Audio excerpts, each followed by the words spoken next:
আজকে কি বীর শ্রেষ্ঠদের নিয়ে আলোচনা করবা? হ্যাঁ, আজকে কোন বীর শ্রেষ্ঠ নিয়ে আলোচনা শুনবো আমরা? বীর শ্রেষ্ঠের পঞ্চম পর্ব হচ্ছে বীর শ্রেষ্ঠ এই ফ্লাইট লেফটেন্যান্ট মতিউর রহমানকে নিয়ে। বীর শ্রেষ্ঠ ফ্লাইট লেফটেন্যান্ট মতিউর মতিউর তিনি রহমান। ঢাকা জেলায় জন্মগ্রহণ করেন। আচ্ছা, ঢাকা জেলায় জন্মগ্রহণ করেন। হ্যাঁ, আচ্ছা, এখন 25 মার্চ ঘটনার আগে আগে এই পাকিস্তানিদের মিলিটারিতে একটা বিশাল রদবদল এসে পড়ে। আচ্ছা, কিভাবে? আগে যেখানে বাঙালিদের কোনো পাত্তাই দেওয়া হইতো না, এখন এই ক্যাপ্টেনরা বাঙালিদের খুব দ্রুত খোঁজ খবর লাগছিল। তারপর তাদের খুব ছোট ছোট সমস্যা নিয়েও ছুটি দিচ্ছিল। তা আবার জেলাতে ছুটি না, একবারে কয়েক মাসের ছুটি। এটা মনে ছিল তার ক্যান্টনমেন্ট থেকে দূরে সরানোর জন্য একটা চেষ্টা, মানে ইচ্ছা করে ছুটি দিচ্ছিল। হ্যাঁ, যাতে তারা দূরে চলে যায়। এখন লেফটেন্যান্ট মতিউর রহমান ওই ধাক্কায় পাকিস্তান থেকে বাংলাদেশে এসে পড়ে। এরপর তার জন্ম আমি আগে বলছি ঢাকা জেলায়, তাই সে ঢাকা জেলায় ছিল। 25 মার্চ বিকালবেলা 25 মার্চ বিকালবেলা একটা পুরাই পারিবারিক বিষয়ে সে যশোরে আসে। পুরাই পারিবারিক, 25 মার্চ বিকালবেলা।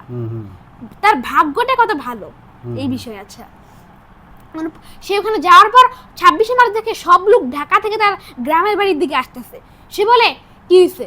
তখন তারা সবাই বলে যে 25 মার্চে এই কাহিনী হয়ে গেছে। এরপর সে তখন কি করবে? এরপর সে মুক্তিবাহিনীতে যোগ দেয়। এখন মুক্তিবাহিনী সে একটা অপারেশনে যাচ্ছিল, ওই সময়ে পাকিস্তান তাদের উপর হামলা করতে গিয়ে আসছে পাকিস্তানি বিমান বাহিনী।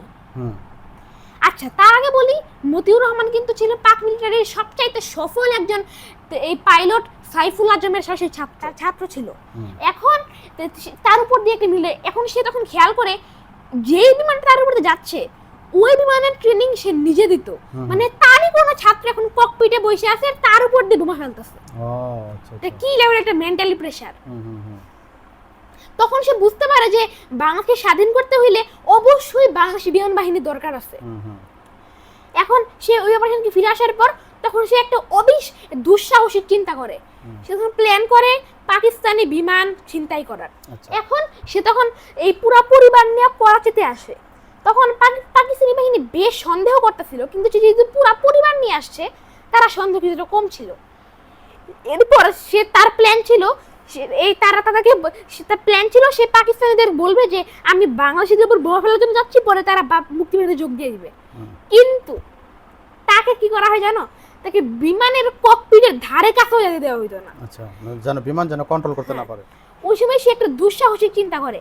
সে তখন প্ল্যান করে যদি বিমানের কিছু গুরুতর যান্ত্রিক ত্রুটি হয়, সে তখন এই লাল পতাকা টানাতে টানাতে বিমান পাইলটের কাছে যাইতো। তখন পাইলট জানলা খুলে তাকাইতো। সে তখন প্ল্যান করে তাকে অজ্ঞান করার, গ্যাস দিয়ে তাকে অজ্ঞান করার পর সে বিমান ছিনতাই করবে। তাই করে। এখন পাইলটও এটা দেখে সিরিয়াস কিছু মনে করে, যেহেতু এইভাবে সে তাই আসতেছে, তাই সে তখন খুলে আর নিজের হেলমেটটাও খুলে। ওই সময় সে অজ্ঞান করার ওষুধ সহ রুমালটা তার নাকে দিয়ে দেয়, ফলে সে অজ্ঞান হয়ে যায়।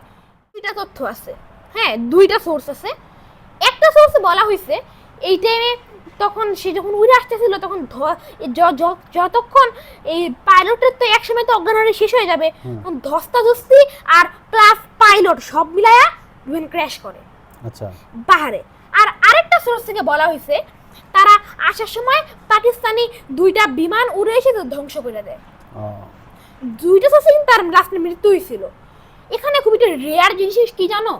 মতিউর রহমানকে বাংলাদেশের বীর শ্রেষ্ঠ, আর এই পাকিস্তানি পাইলটকে পাকিস্তানের সবচেয়ে বেশি সম্মাননা দেওয়া হয়। ওই পাইলটকে তাদের ব্যাপার, তারা তাদের উৎসাহিত করবে। কিন্তু আমাদের দেশে তো তাহলে মতিউর রহমান ফ্লাইট লেফটেন্যান্ট মতিউর রহমান যেটা করছে যে একটা দুঃসাহসিক একটা অভিযান চালায় এসে বিমানটাকে নিয়ে আসতে চাইছিল।